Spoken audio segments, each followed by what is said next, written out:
who should be about it. The referee's blown for full time in Accra. And the players will show their... Well, those beautiful scenes from Accra Sports Stadium is when Ghana sealed its place at the 2026 World Cup with a hard-fought 1-0 victory over Comoros in their final Group 1 qualifier. The feat makes Otto Addo the first coach to lead Ghana to back-to-back World Cup qualifications, having also masterminded the team's return to the global stage at the 2022 World Cup in Qatar. Joining us in studio is Fentio Tahiru Fentio, editor of Sports. Dixon Chredia is MP for Brekum, and also is a committee, he's the chairman of one of the committees. Football Stakeholders Committee. And he's explained earlier what they do. Also joining us on Zoom is Ibrahim Sani Dara. He's a former communications director of the Ghana Football Association and CAF media officer, someone who really understands football in Ghana and Africa. You know him to have worked at BBC for quite some time, a lot of knowledge there. Saeed Osman is also a CAF licensed A coach. Good morning to you, gentlemen, on Zoom, and good morning to you in studio as well. Good morning, Kojo. Morning. Vento, let me start from you, because yesterday you brought the game to our ears, back in our homes, and you made it so lively, even though I was not in the stadium, but it felt like I was in the stadium. So kudos for that brilliant work there. But how did it feel like yesterday when you were running commentary on that beautiful game?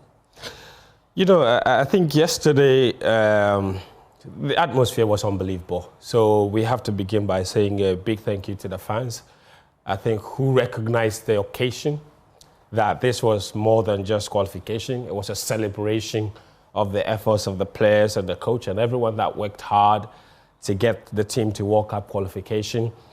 And it was a befitting farewell to the players who might not get to play another game at home until the World Cup. So that is why everybody had to show up there yesterday to make sure that they give them a proper farewell. Because if you look at the FIFA calendar, from now until the World Cup happens, you have AFCON coming up. So there's really no chance for any friendly matches whatsoever, or because there's competitive matches coming.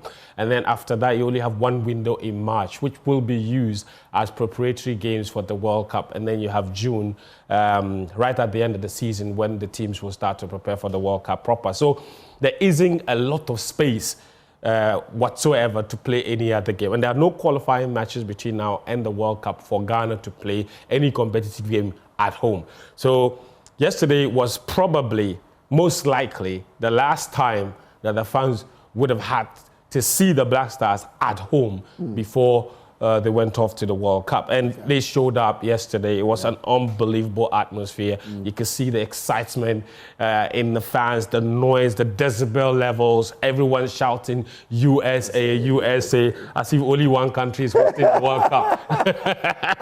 Nobody was shouting Mexico, and I didn't understand that part. You understand? So, and Otto Addo himself, I think, the fans showed him love because, to be fair, he's being a manager that has come under a lot of pressure, especially after what happened in the AFCON qualification. But credit must be given where it's due. He's turned it around when the World Cup qualifies. He's won 7 out of 8 matches. He scored 22 goals in those... 23.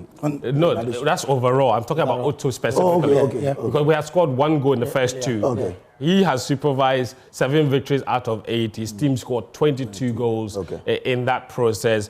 Remarkable. You may not like the football, but the most fundamental thing was winning and qualifying, and Otto did that. At the post-match press conference, he gave a lot of shout-outs. If you didn't know Otto or you didn't know what was going on, you would have thought it probably was some sort of a farewell press conference, because some of the things that he did there was a little bizarre. He took over 10 minutes to say thank you to people, but it's a reflection of a man that appreciates the journey that's gotten him here. And Sani Dara was one of the people that got a big shout out. I didn't get one. Then let me bring Sani Dara in there. Sani, so having gotten that big shout out, of course, what are your takeaways from yesterday's game and our qualification entirely? I think, first of all, let me take the shout out. Congratulations to Otto. Congratulations to the country itself. I should have actually started with the country.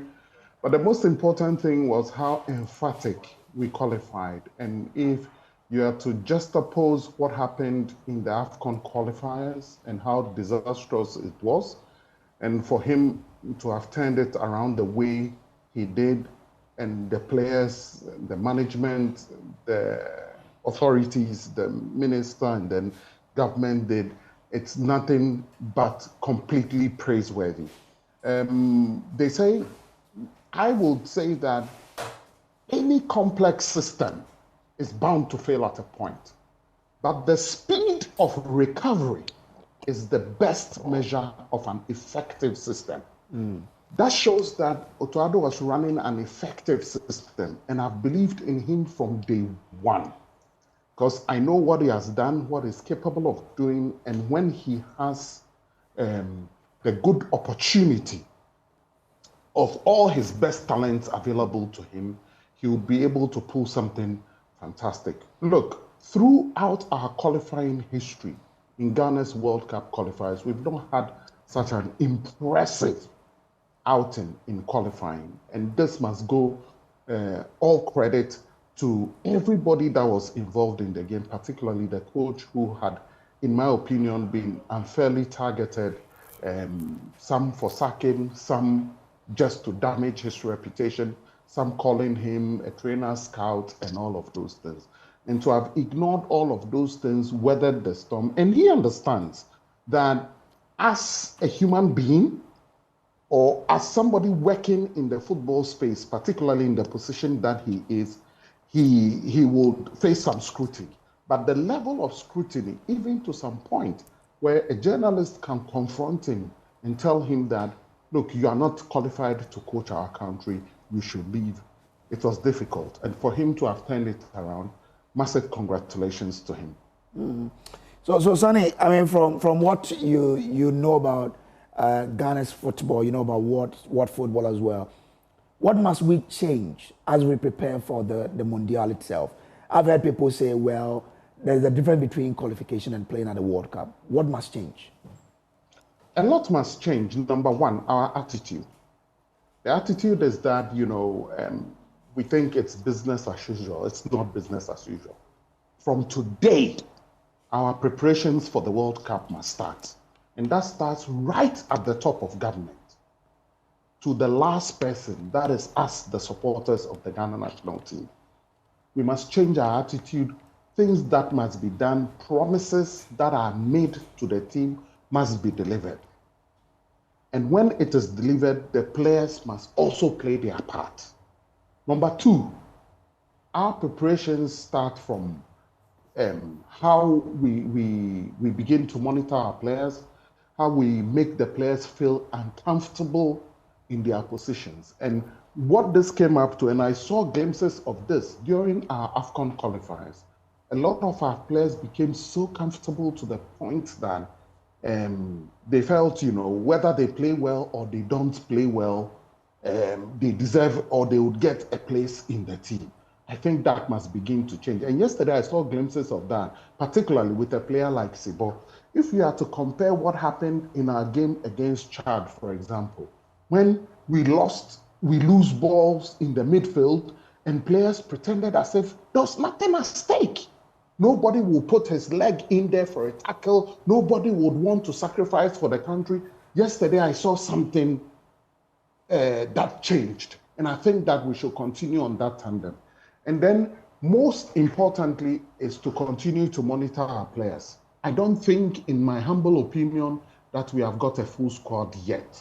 There are many, many positions in the squad. We seem to have a lot of riches on the right wing, lots of players on the right wing, but we are still not settled on a lot of positions. For example, the two wing backs.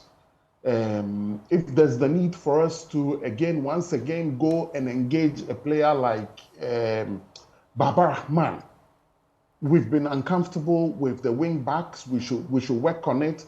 If it is Derek Cohn, whose nationality switch has not completed, this is the time to complete it.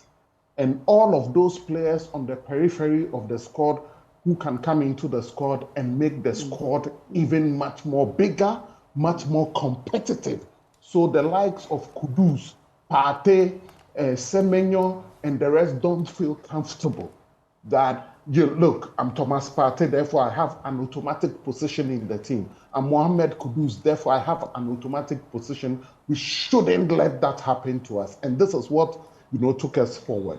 We've got a lot of young players, some on injury like Niyama, Suleimana, Kamaldeen is also coming up strongly. We've got a lot of young players. And I think that this is an opportunity to start putting all those things together.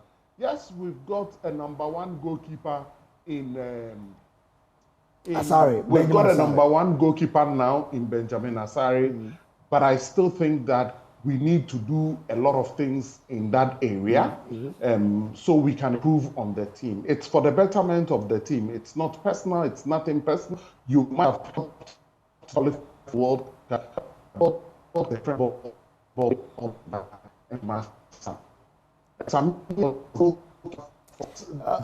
Sonny, I don't know what's happening to the line, but we seem to be losing at the point. Kojo, if I may just chip in here and ask Sonny a very simple question based on his submission, which I think is a good one, which the submission about continuing to monitor players and trying to beef up the squad.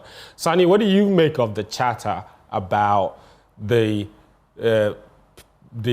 potential of Eddie Nketiah and Hudson Odoi in particular being added to the team? I mean, you've seen the Black Stars go through several World Cups. You've seen players switch nationalities after we've qualified and all of that in the past. You've seen how those dynamics have played out in the team. What do you make of those two in particular? Yeah. Hudson Odoi. Yeah. I'm for president several journeys, once, twice, thrice, to engage their parents, the players themselves in the past about the potential of playing for now. Yes, indeed, we want the best, but it comes to a point. Was the so I follow it to Sonny, you're making a good point, but we still keep losing. I don't know. Maybe our back end should try and reconnect with you. Okay, now. Okay, good. So start over. You were making some point. We didn't hear it, but I think that was powerful. So start again for us.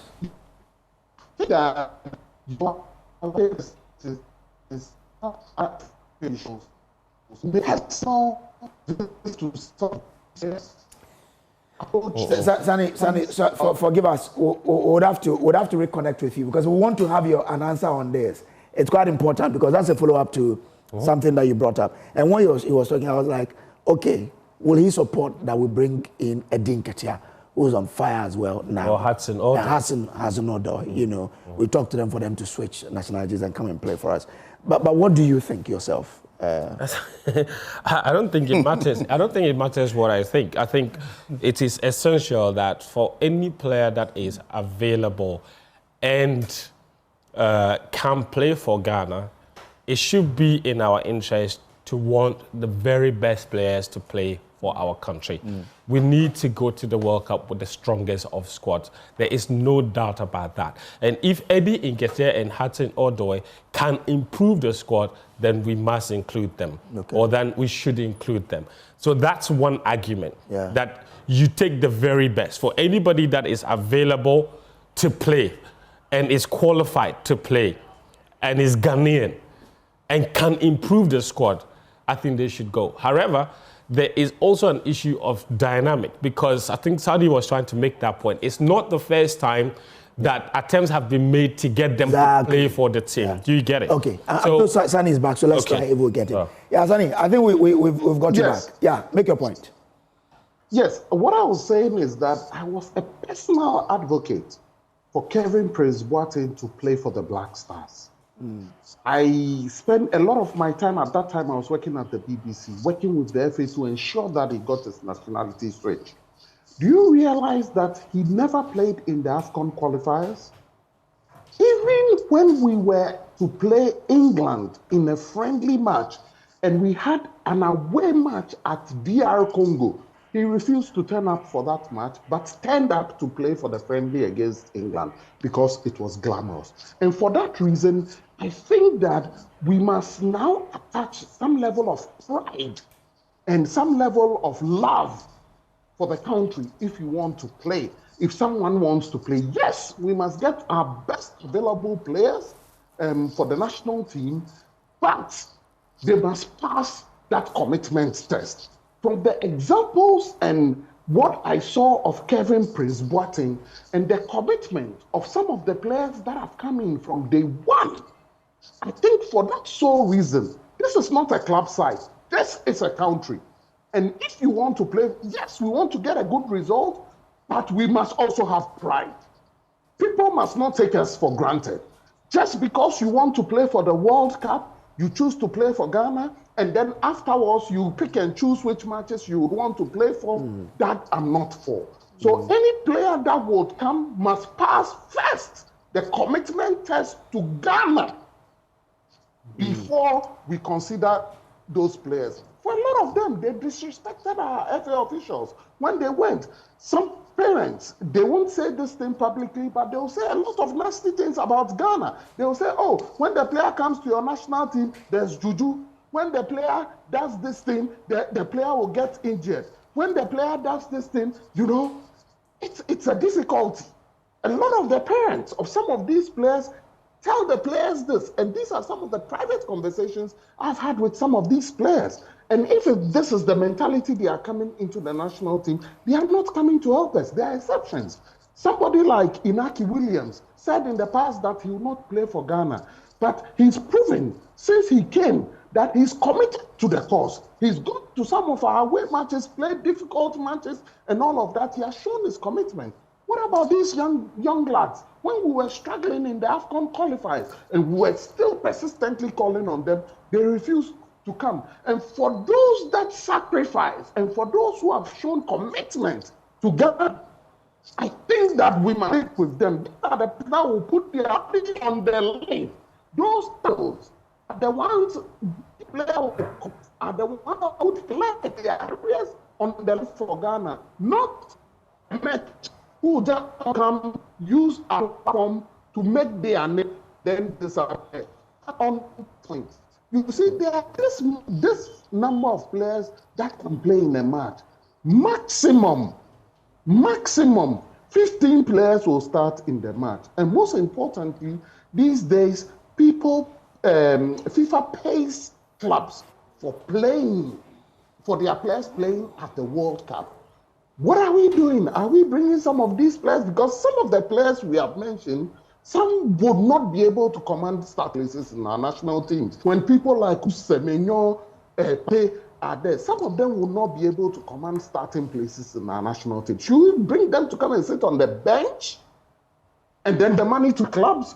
Or we just suppose those that committed to us, those local players who have also got an opportunity to show what they can do. Yeah. And then those fans will come back to domestic football, to come back to Ghana football. These are sometimes gymnastics we must play. We must subject it to a thorough debate and come to a conclusion that these are the players we need that will help us, not today, but in the long-term future. Okay. All right, Sonny, I'm grateful to you for joining us. I'm told we have to let you go now. Thank you very much. Thank you. I'm really grateful. All right, Sonny. Stuttgart, good morning. I'm grateful. My brother. You have a good day. Thank you. Thank you. When he was at BBC, I also had opportunity to do internship, BBC, Africa Sports, and worked with him over there. Okay. We've been brothers for over 25 years, 26 years. Okay. So, all right. And he's a big man. He's a big man, yeah. Oh, yes. Yeah. And in fact, he played a very instrumental role in that opportunity to be in UK to work with him for, I think, about 2 months. That was a very good experience. BBC. I mean, Sani is a good man. The only issue is that he's a very mischievous man. My brother has brought a very important point into perspective. Yeah. That going to United States, Canada, and USA, should we be deliberate in bringing about 2, 3, 4, 5 local players to augment the team now that FIFA has funds allocated to clubs, so that these funds will come back into the country to support development of local football? He indicated out of the 23, you'll be sending also 26 now. 26 now, 11 will start, and about 15 will be there. And every match, you have opportunity for 5 substitutions. So there is a possibility that some players will be at the tournament but will not kick football. So maybe 21 based strictly on selection criteria. Then we deliberate, look at maybe 4 or 5 local players who have clearly distinguished themselves. You know, last season our top scorer Amankona is there. He gets opportunity to be with the team. It's opportunity for him to gain experience, and so we should be deliberate in looking at that. At least it brings revenue to the revenue teams. Rather than going to the foreign clubs. They do not need that much compared to our local clubs. And there can be special arrangement that whatever comes, you know, the allocation is not for the country, it's for their clubs. Yes. So maybe the allocation that comes in will be brought together and distributed to support all clubs. Or there can be to their respective clubs. No. Kojo, that will also bring issues of selection. You know, sometimes there will be issues. You know, we need that money to develop football in general. So there can be maybe a MOU agreement behind the scenes that, 4 or 5 people who will fit the bill and be invited, whatever comes in, will be, of course, maybe their respective clubs may get slightly bigger than the other clubs. But I believe if such arrangement, it's early days yet, but I think it's a conversation worth pursuing. And could you first talk about the organization? So I'll come back to you for us to delve into that, but let's go to the Accra Sports Stadium and listen to what some of the supporters had to tell our men after the game, plus what the coach also said. Yeah, I'm feeling super excited because it wasn't an easy journey. You see, I couldn't qualify for the AFCON, so there was a lot of pressure on Otto Addo, and I delivered. He's the first coach to qualify us to back-to-back World Cup, and we are also grateful to him. But I have to give thanks to God for seeing our shooting journey. We are very grateful, and we are also grateful to the fans. In terms of the performance itself, how do you see it? It wasn't up to standard, but it will be better. It will be better. What thing is to stay on? Otto Addo, the problem no enja no ma technical team is here. Staff na tena no ma assess no. Otto Addo performance dey here no so their qualification or am I enti yenhwe. Omo assess no na say hu say e wo so Otto aso a fine o say san so a but to me am gina na dey. He say one DJ meeting analyze this here. Ma me tie. Yeah, Otto Addo adwo no pa. Yeah. Otto Addo, if you are watching me, you are doing an amazing job. But I think there's more room for improvement. You have to go back to the drawing board and then make sure that you actually deliver what the Ghanaians are expecting from you. So does it mean that you are backing him to stay? Can you come again? Are you backing Otto Addo to stay on as the Black Stars? I mean, based on statistics, I think it's a very great performance. He has won about 6 games. I stand to be corrected. He has won about 6 games and he has drawn 1. I think it's a good performance. Yeah, so based on statistics, I mean, he's been quite impressive. So you are backing him to take Ghana to the Of course. He has worked really well, and then we need to actually give him, I mean, that support he needs to actually improve, I mean, on his works. It's amazing. We thank God that since they won, you can realize that everybody had a good feeling to support the Blasters. You know, everybody had a good intention to support the Blasters. And if we should assess everything, I think we've done well. With the players Otto Addo had, I think it's good. I think it's good. So first of all, I'd like to surely thank the Almighty God for guiding and protecting us. No, it's not about me, it's us, always us. When we win, it's us, when we lose, it's us. For giving us blessing, for blessing this nation to qualify again for the World Cup. Thanks surely to His Excellency the President Mahama for visiting us, for supporting us throughout. Also thanks for the former President Otto Addo and the Sports Minister Honorable Mustafa Yusuf for supporting us. Thanks for Honorable Sports Minister Adams, Kofi Adams, and all the ministers who came each and every training to visit us, to support us, to push up. To say it very, very simple, we scored more goals because I don't want to go through all the matches, but we had always a lot of chances. Not in all the games, but in most of the games, we were more matured. We were more clinical in our finishes. And still, even those games now, we could have done we scored even more. You know, so I think seems like also the player, and sometimes things take time. They adapted, and there were I think less distractions also about discussions about I don't know, whatever who is captain or number is where me. I don't care about these things, you know. So, but I know it's a big thing here. So that's Coach Otto Addo there. Now, Said Osman is Cavaliers as a coach. Let me bring you in, then I come to Honorable. Now, Said, grateful for joining. Now, you are a person with a technical eye. If you watch our games, which areas need improvement ahead of the World Cup?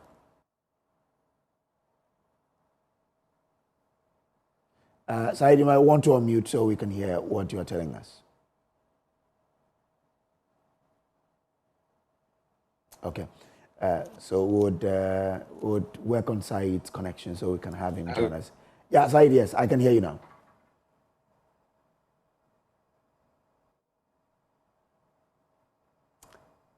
Said, are you there? Okay, let me come in studio as we work on Said's link. Hello, can you hear me? Can you hear me? I can hear you now, Said. Good morning. I said I want to say good morning to Sani Dara, my senior brother, and then Stuttgart, MP for Brecum West.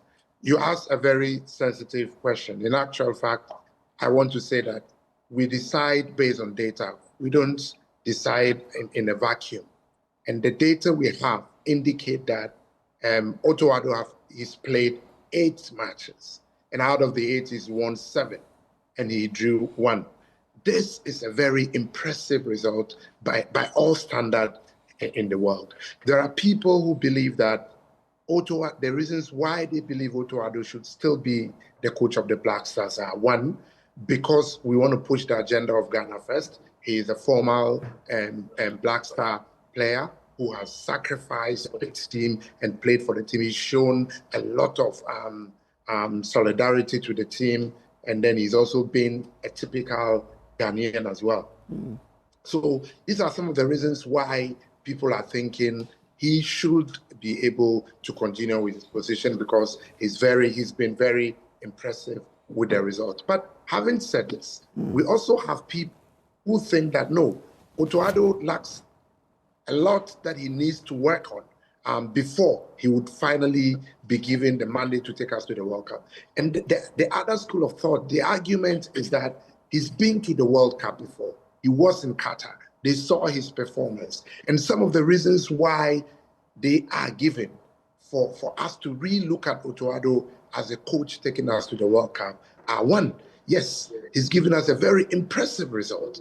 But that school of thought is thinking that when it matters, he's not able to take a tactical decision. Example yesterday, the feedbacks some are given is the fact that the time he made the changes, they were expecting to see some positive tactical impact on the game. But unfortunately, they did not see that. And sometimes too, there is a bit of delay. I totally would agree with him. For example, maybe the substitution of Kudus. I mean, maybe we don't know because we were not at the camp. Maybe Kudus had problems. He is not able to play for the 90 minutes. I don't know. You don't know. But he knows. So he decided to sub Kudus at that particular material moment when Kudus was instrumental in the game. Then we would give him that benefit of the doubt. However, like I did indicate, if you want to look at the statistics, we have countries that have employed foreign coaches, giving them a lot of money. They did not qualify them to the World Cup. Otto Addo has qualified us to the World Cup. Impressive. 8 matches, 7 wins, 1 draw. That is impressive. However, like I indicated, there are people who also think that Otto Addo needs to work on his tactical decision-making and then make sure that he does not give the same performance he gave when he was at Qatar in the last World Cup. All right. So which do you belong to? Retained and probably help to improve technically, or we should get a new one? Absolutely, based on the result we have, it will be suicidal to get a new one entirely. Okay. I mean, we need to retain and work on what we need to work on as a country because the result is too impressive to be rejected. All right. Saeed, I'm grateful to you for your input this morning. Saeed is, a CAF licensed A coach. So you are making a point. He's made this point that we should retain and probably help improve. You're making a point earlier. Coach, I've said that over and over and over, that he's delivered for us, not for the first time. This is the second time he's taken us to the World Cup. And I agree with Osman. Clearly, there is room for improvement in various aspects. For instance, sometimes he's overly cautious. In a game against Mali, he was overly cautious. Yesterday, the same, he was overly cautious. And he also talked about sometimes delay in taking certain decisions. These are areas he can improve. And I'm also expecting some improvement on his charisma on the touchline. He has to be a little bit more charismatic and inspire confidence. So we should give him a chance. And I'm very confident he will improve. He will learn. He has a lot of time. I indicated earlier on that the qualifiers, you have no briefing space at all. No time for experimentation. So against Mali, after the match, I engaged him. And he said, that was very critical point. That his first option is that he is not going to concede. If it had been draw, still Ghana would continue to be on top or still be in contention. But once we concede, so with that mentality, you see that the team is not playing well. But he was very compact at the back and at the middle, not moving forward. And when you are playing at home with the fans behind you, they want to see a lot of action. And when they don't see it, then people become a bit frustrated. But I've already indicated it's a very, very good coach. Some people say luck. But that's a good explanation, right? Yeah. You're playing against Mali. When you draw, you're on top. You are on top. When you concede, then your chances. And yesterday, he knew a draw is safe, so to put us on top, to qualify automatically. If you concede, even though you don't know what will happen elsewhere, it's unlikely. He didn't want to unlikely. The 8-goal difference will be overturned and all those things. But he wanted to be sure we don't lose this particular one. You could have lost and still qualify. But he was very, very cautious. And in such situations, you won't see the best out of the boys. And I've indicated, the qualifiers are different because you have no time to prepare the team. Fent talk about the tight calendar ahead. But the good thing for us is because we are not going to AFCON, we will have time. Problem is that during the AFCON time, so you can't get the players. It's not international window. Yeah, it's not international window. So you can't get the players. We have a lot of time. He can visit the players and clubs, get to know them very well. So 8 months, I think, is good time for him to change a lot of things. But during the qualification stage, the focus and the mentality was to get Ghana across the line. And now that he's done that, I think we should give him a little more chance. And Sani raised another important point about people who should be invited and those who should not. Commitment, dedication, and patriotism are key indicators. People should not be invited for because we've qualified for World Cup, but people who have demonstrated their commitment and love for the country, irrespective of where they are playing, they should be given the opportunity. But I've indicated my preference that they should be deliberate effort to include as many local players as possible. Sure. And could you let me touch briefly just 30 seconds on the people, they're congratulating people, and you know, His Excellency John Dramani Mahai's contribution has been underestimated, but I think it should be amplified. You know, I was a spokesperson for our national campaign, sports, and when he told us that he was going to decouple sports from youth, many of us were wondering how possible, especially on the back of cutting the ministries from 30 to 23. He did that and appointed Honorable Kofi Adams. When he appointed, many people were saying he's not a sports person, but the sterling leadership of Kofi Adams, see where it's taking us to. So, President Mahama should be given a lot of credit for this. Before we go, I mean, what are you expecting to happen between now and the Mundial itself? I think 8 months is a long time. We need to prepare well. One thing that has been obvious from how we turned around an abysmal AFCON qualifying campaign to a stellar World Cup qualifying campaign is what the GFA and everyone did to the backroom staff after the AFCON debacle. They beefed up the backroom staff by bringing 5 additional people. They added a psychologist, a new analyst, they added a technical advisor, because they recognized that Otto Addo needed help and they gave him the help. If we are going to retain Otto Addo, I think we need to do even more, because the modern game has changed. It has evolved so much so that the bigger teams now would have backroom staff of not less than 15 people. It's a huge number with dedicated assignments for everybody. That's what we need to do. We can't just, look, 5 people in the backroom staff is no longer enough. Even 10 people might not seem enough in the modern game, and especially for a tournament as critical as the World Cup. In order to optimize our performances and give the team the best conditions to perform, we need to beef up that technical backroom staff if we are going to retain Otto Addo. Because it doesn't matter who we bring. The issue is this. Look, for all those that want Otto Addo gone and a new manager in, can Ghana afford the best managers in the world? Those who are available and can potentially take Ghana far in the tournament. Can we afford? Otto Addo takes $50,000 a month and people are crying.